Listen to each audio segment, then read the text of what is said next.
Hello everybody, welcome back. Thank you for watching and thank you for being here. We are about a third of the way through December and I still haven't made any videos talking about stuff I watched in October and November. I'm very sorry. And a whole lot of stuff has been coming out in this last quarter, so I can't even promise that these last videos for 2020 are going to be shorter, but we're gonna power through them anyway. A lot has also happened in these past few months. There's really just way too much to wrap our heads around. I'm definitely still thinking about the typhoons Rolly and Ulysses that devastated parts of the Philippines. And I know that it's not really on social media anymore, and it's understandable because I feel like we get something new to get mad about every single day. But take this as a reminder that people who are devastated by natural disasters and calamities it takes them a long time to really recover from that. So if you're looking for something to do this Christmas season, I would urge people, if they can, to keep donating, keep trying to help out in whatever way you can. My very humble contribution to that is that I joined a couple of my friends who started a very modest donation drive where we're selling secondhand books and magazines and posters and whatnot. I'm leaving the link for the Instagram account down below, as well as the usual links. So yeah, please do help out however you can. Please keep them in your minds during this time. Alright, so with that said, let's talk about some TV shows and movies that I saw or finished in October. First TV show I want to talk about is Star Trek Lower Decks, which is the newest Star Trek series on CBS. It's also, I believe, the very first Star Trek series that is really a comedy more than anything else. And while most Star Trek shows focus on the officers of various starships, Lower Decks focuses on four little ensigns who are really just trying their best in every mission they find themselves a part of. Unfortunately, like with Star Trek Picard earlier this year, I think that Lower Decks still doesn't really know what it wants to be. I feel like there's a huge missed opportunity here because the source of comedy in Lower Decks is really just Starfleet as an organization and how rigid they are with their rules and protocols. But that's something that's been established since the very first Star Trek show in the 60s, so it's really nothing new and it's not all that funny. I think it's a missed opportunity because there's just so much potential for comedy in Star Trek itself, you know, as a media franchise, and how the fans are so divided and how New Trek has not been received very well. You know, all that stuff. It could have been great, but this show still isn't brave enough to tackle those things. However, when you get through the halfway mark of Lower Decks, it does get significantly better. They start using the animation in really inventive ways and giving us really wild images that just would not work in live action.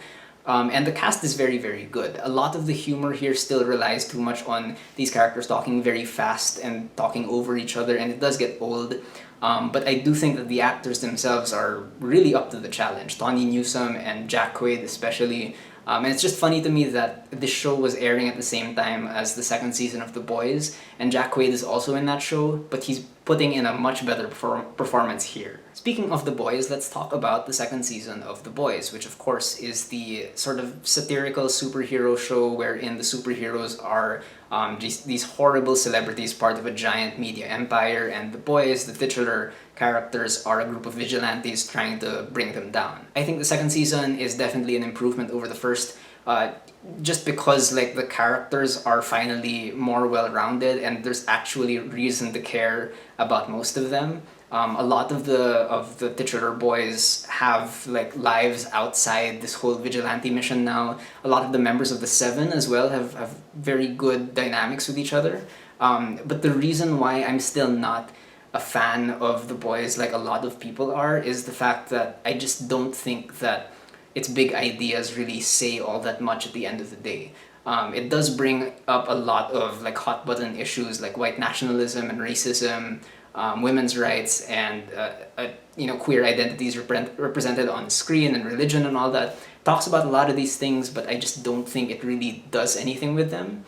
It seems content with just sort of pointing at these different things and either condemning them or making fun of them, and then there's really no nuance in my opinion. However, I do think that the cast is very good, mostly because their characters have more to them. Carl Urban's actually playing a real character now in Billy Butcher. He actually gets some of the most emotional moments in the season. But the people who really impressed me this season were the supporting female characters. Layla Robbins, Chantel Van Santen, and especially Aya Cash, who plays Stormfront and is instantly a really memorable villain. Next up, and because it was October after all, we got some spooky things to watch. The Haunting of Bly Manor, which is of course the follow-up to The Haunting of Hill House from Mike Flanagan. This time, this mini-series is about an American au pair who travels to England to take care of 2 orphan children in this big manor in the countryside. Now, I love the fact that Bly Manor actually isn't as overtly scary as Hill House, because I think it's a great reminder to people that good horror doesn't necessarily have to scare you, it just has to tell a good story. And I do really enjoy the fact that Bly Manor is essentially a series of love stories told in a span of a few episodes, and told in very, very different ways, which I thought was cool. However, there's no ignoring that Bly Manor is definitely less innovative in its storytelling, and it's less effective in its drama, in my opinion, compared to Hill House. I think that this season leans into certain horror tropes that kind of stick out a bit too much, and I feel like the sort of logic and the lore behind the ghosts doesn't really make sense and leads to certain emotional moments that I felt were just pretty manipulative. And I know people aren't really trying to nitpick on the ghosts and whatnot, but I really just wanted more clarity about what I was seeing and why I should feel the way I should feel. So I wasn't as affected as I think a lot of people were. But again, like with Hill House, the cast is very, very good. Every single person here really does a good job. I think most people focused on Tanaya Miller, who is objectively probably the best person in this cast, but also Amelia Eve, who should be in every rom-com from this point forward. But my favorite was still Victoria Pedretti, who was my favorite also in Hill House. Even if she doesn't have like as many interesting things to do this season, I just feel like whenever she's in a room, she's so locked into character that it's hard to see her like as Nell from last season. Another spooky show that we got, or that finished in October, is Lovecraft Country, which is based on a novel that takes place in, if I'm not mistaken, 1950s Jim Crow South. And it starts off being about this young black man, Atticus, who goes off to search for his missing father, accompanied by his childhood friend Letty and his uncle George. And then the story just goes off on like so many different directions from that point. In terms of the overall project of Lovecraft Country, like what it's trying to do, its whole thesis, I really, really love it. It's definitely one of the most original shows of the year. What it does is that it's sort of structured like an anthology, because every episode has its own little standalone story influenced by like a different genre of horror or pulp adventure serials or psychedelic science fiction. And what the show is trying to do is that it reclaims these genres and these archetypes that existed in a very, very white time for black audiences and black characters, and showing us that, you know, these black characters can be completely nerdy and still fulfill the roles of these archetypal heroes in these kinds of stories. The thing that sort of sank Lovecraft Country, though not completely, but it definitely made it significantly less impressive as it went on, was the fact that the main plot really just is not well written. Every time that each episode takes a step back to sort of lay the groundwork for the larger sort of story going on, it really just comes to a halt, and it keeps delivering like really heavy-handed exposition, talking about magic and whatever that I still don't think really makes sense. And in order to move the main plot along, Lovecraft Country unfortunately does a disservice to a lot of characters who should be treated better given the show's perspective on oppression and whatnot. So a lot of people have already called this out. Its treatment of queer characters, of Asian characters and whatnot. There's really a lot that they could have done better in terms of handling them. Also, the ending is not good. Like, it's really, really sloppy and I don't know what happened. But again, like with every other show that I've mentioned, the cast is very, very good. Jonathan Majors, who plays Tick, is fantastic. Journey Smollett, who plays Letty, has some of the best freakouts that I've seen in horror in a long time. Everyone else is good. Courtney B. Vance, Anjanou Ellis, Michael K. Williams.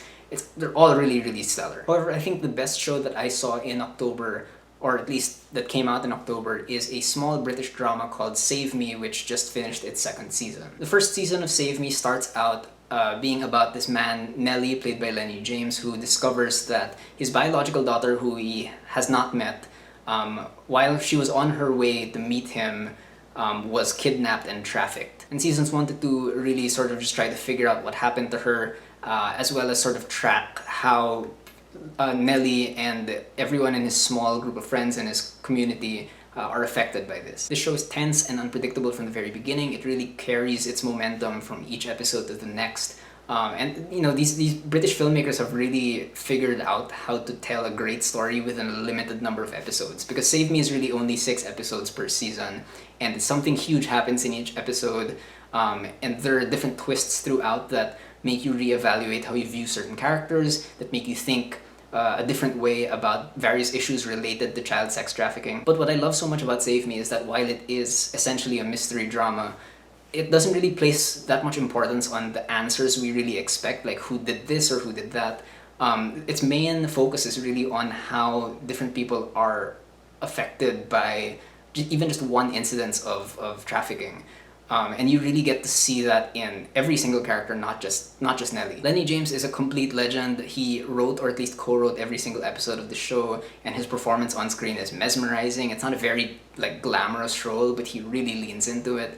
But even then, he is, I would say, upstaged by a younger actress, Olive Gray, who plays one of the trafficking victims, and she is just scarily convincing. She acts exactly the way you would expect someone to act as they recover from trauma.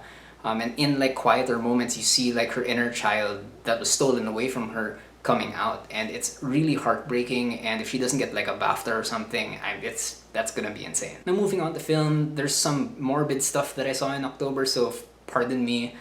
So the first thing was this true crime documentary on Netflix called American Murder: The Family Next Door, which is about, if I'm not mistaken, the 2018 Watts family murders that happened in Colorado. Now, just a disclaimer, I am not a fan of true crime at all, and I'm gonna get into that a little bit later. As a film though, as a documentary, I do think it is solidly made. I really like the fact that the victims of this crime remain present throughout the film through voice calls and videos and whatnot.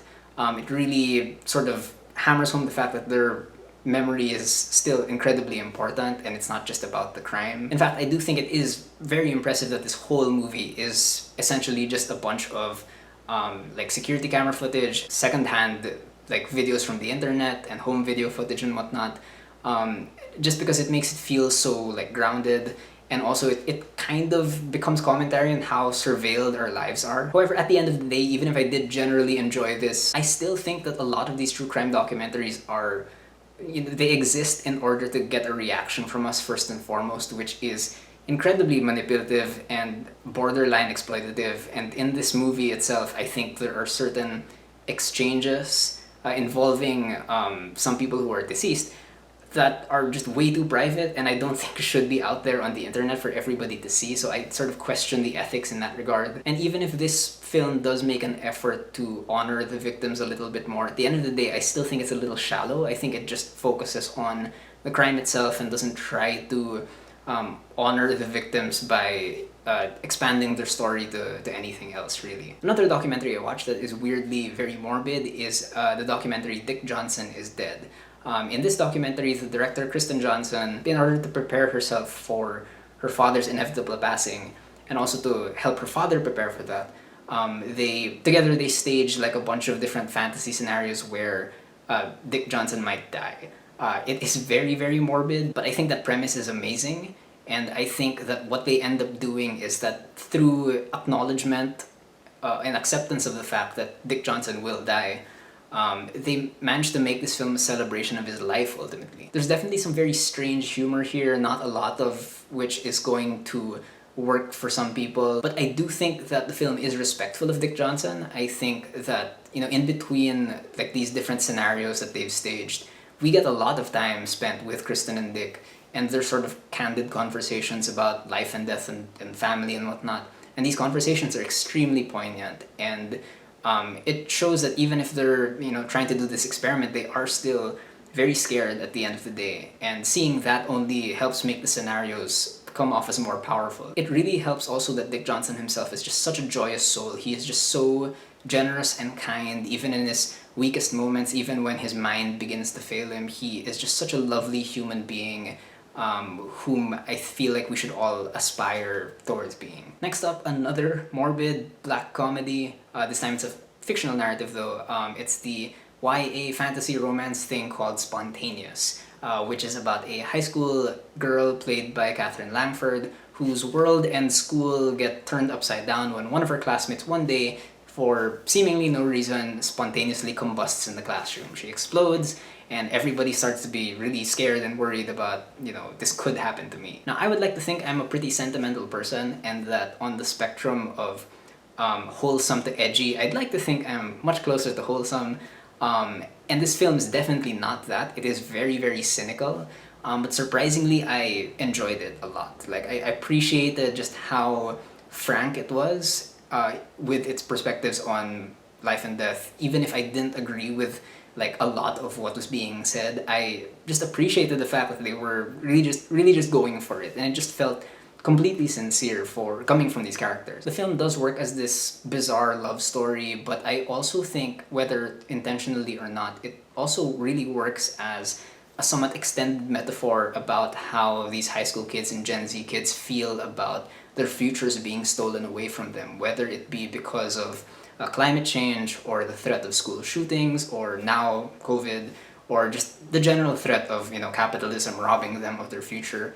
I think it works in that regard strangely well. And Catherine Langford is incredibly charming in this, which is very hard to do given the fact that her character is very unlikable for a lot of it, but again, there's something about the performance and the way the character was written that I really bought into the sincerity and the earnestness of their sadness and cynicism, so great job. One movie that I think is definitely more readily likable is The 40-Year-Old Version. Not Virgin, but Version.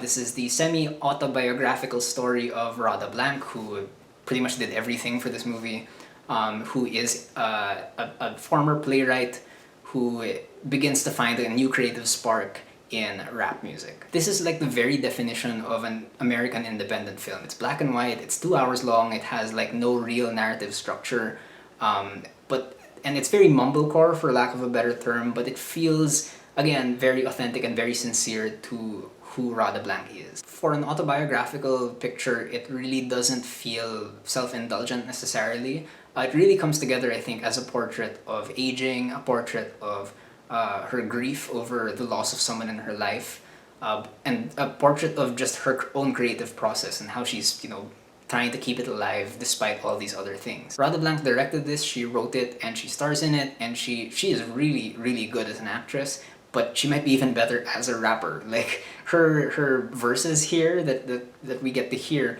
are genuinely impressive, and if she finds it too difficult to make another movie after this, which I hope she does, she should totally release a mixtape or something, because like she really can rap. Next up is The Trial of the Chicago 7, which is based on the true story of a group of activists who were charged with inciting a riot back in the 1960s, I believe. Now, this comes to us from Aaron Sorkin, whom you obviously might know as the creator of The West Wing, as well as the writer of The Social Network and a whole bunch of other movies. This is his second directorial effort after Molly's Game. As a writer, I think Aaron Sorkin is still incredibly talented. I think just the musicality of his dialogue is really, really fun to listen to.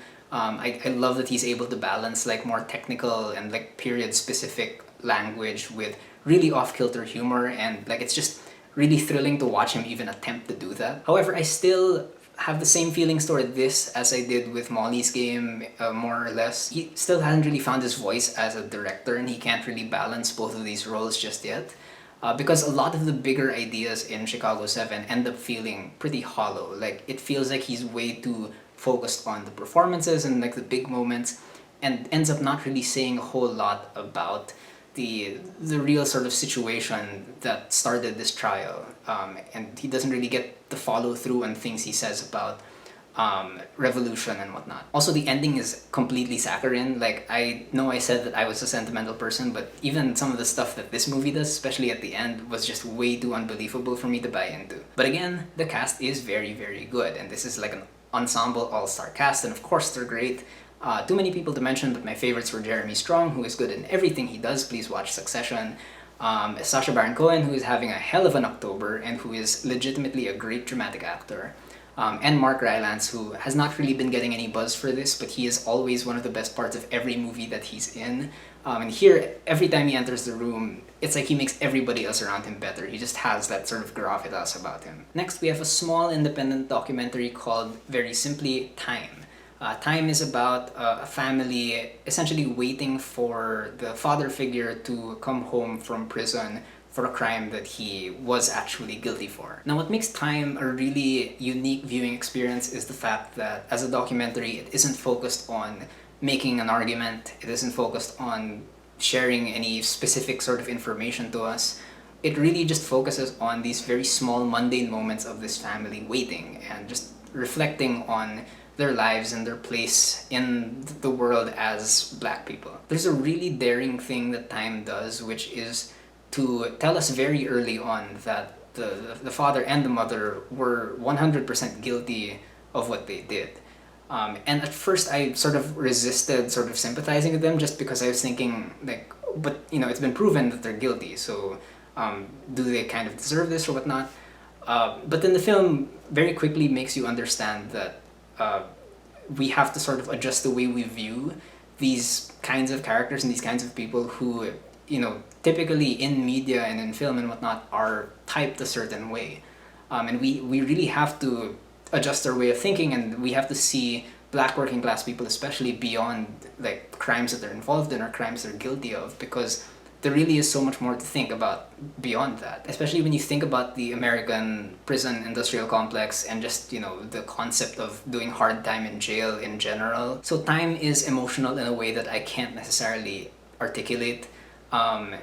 It didn't necessarily make me cry or anything, but the way it affected me was very, very different compared to anything else I had seen. And it's also one of the best looking movies of the year. It really uses black and white cinematography very, very well to bring out the emotion in mundane scenes. And every time they cut from that black and white cinematography to like home video footage, it just opens up whole new territories of emotion. Next, we have a movie that took the US by storm at the end of October, and that is Borat, subsequent Moviefilm, which is of course the sequel to Borat, and this one focuses on the fictional Kazakh journalist going back to America in order to essentially sell his daughter to Mike Pence. The second Borat movie is definitely less transgressive and less novel compared to the first one. However, it's still so much fun to watch. Like, I really don't know how they pull this stuff off. I don't know how they got away with it. They are so good at making every single situation so cringeworthy to watch. But again, the genius of Borat, if you can call it that, is the fact that they're not just making people uncomfortable for no reason. They bring out people's prejudices and their bad behavior whenever they're faced with something that appears foreign or strange. This movie is definitely more focused on just one thing compared to the first Borat. This one is really focused on like Republican PR, and it really focuses also on Borat's own character and giving him an arc. To me, that does also make this movie less transgressive than the previous one. However, it does give it an emotional core that the last movie didn't have. Like I mentioned, Sacha Baron Cohen is like legitimately a great actor. He treats Borat as a real character with real feelings, not just as like a skit or as a shield. However, Maria Bakalova though, who plays Borat's daughter Tutar, she, as far as I'm concerned, just won the Oscar for Best Supporting Actress. What she does in this movie, I don't think any actor should ever be asked to do. And she manages to stay in character despite being in really, really dangerous situations, I would say. That whole Rudy Giuliani sequence is really as insane as you've been hearing if you've never seen this movie. But even outside of that, she crafts such a memorable character, and you never really see like the actress under all that makeup and that hair. Yeah, I mean, she should win an Oscar. That'd be really fun. However, the main thing that I want to talk about in this episode, maybe not because it's necessarily the best thing I saw, but because it sort of has made me think the most since I saw it in October, is the documentary Totally Under Control, which is directed by Alex Gibney, Ophelia Harutyunyan, and Suzanne Hillinger. This is the documentary that was created, quote-unquote, in secret, about Trump's failure to respond to the COVID-19 pandemic. Now, for a science documentary that is led by scientists, this is extremely easy to follow. It's extremely accessible. They really cut everything down into just one timeline that is so clear to even like lay people like us. I really enjoyed watching this just because it felt like a big cleanse of my social media feeds. Like, it really brushed off all the BS and was like, these are like the main points to consider when you think about how the US screwed up this badly. I can kind of see this becoming a valuable resource Just for people or maybe students who want like a quick primer on what happened with the COVID-19 response in America, just because it's so organized. It's definitely not the best documentary ever. I think the scope is too narrow and doesn't really talk about other countries' responses that much.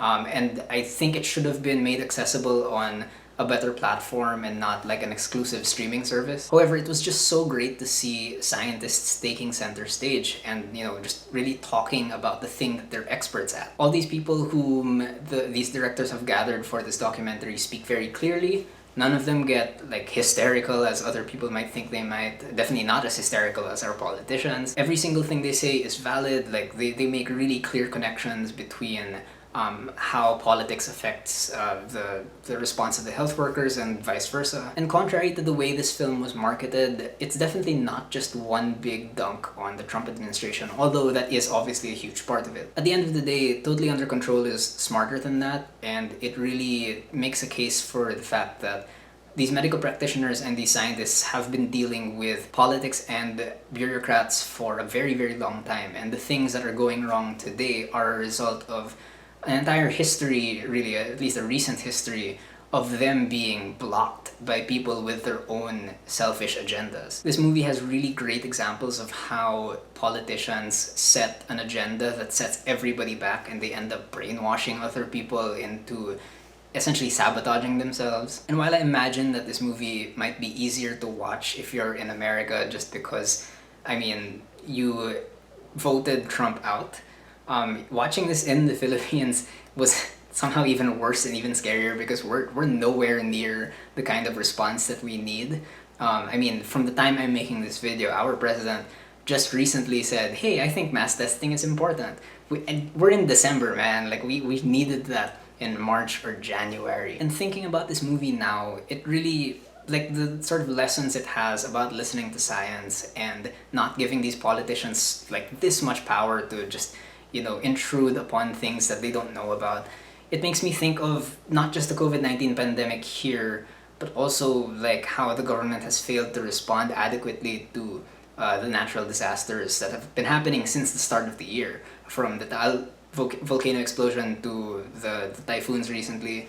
Yeah, I mean, there's just no infrastructure there that we need and that we deserve.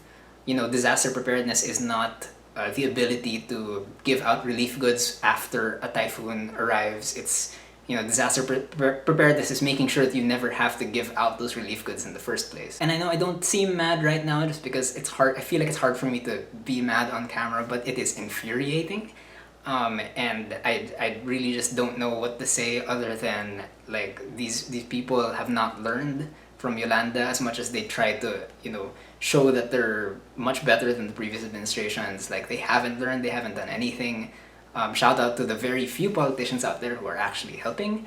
But for the most part, like, this movie really just sort of reminded me that, oh my god, like, so much of what we're going through is because of these people who just do not care. So hopefully we can act on that somehow. So yes, that's it for the stuff I watched in October. Again, thank you guys for watching and thank you for being here. If you have anything to say about anything I just talked about, please do leave me a comment and let's have a hopefully civil conversation.